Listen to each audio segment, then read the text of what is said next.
talk to my conservative friends right here, they always tell me that the problem is high taxes. But they're wrong. Of course, high taxes are extremely high here in the United States. I give you that. You're right in that. But that's not the real problem. The real problem is not the high taxes themselves, but the fact that they are not even really funding the government.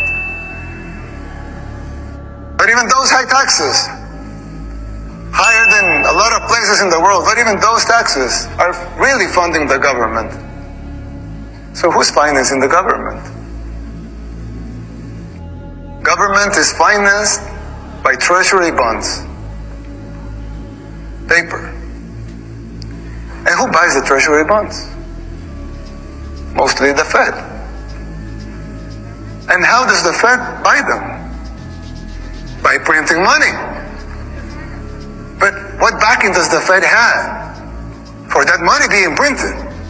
The treasury bonds themselves. So basically, you finance the government by printing money out of thin air. Someone could ask, well, so if the government can print unlimited amounts of money out of thin air, why did they collect taxes?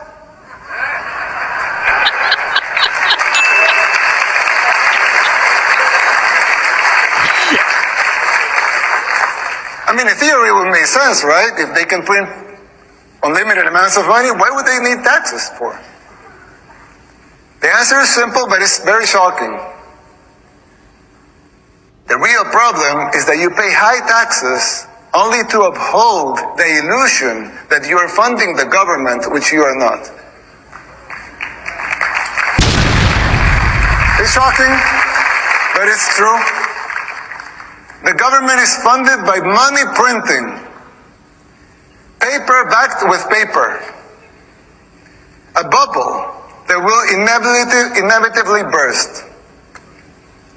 The situation is even worse than it seems, because if most Americans and the rest of the world were to become aware of this farce, confidence in your currency would be lost, the dollar will fall, and the Western civilization with it.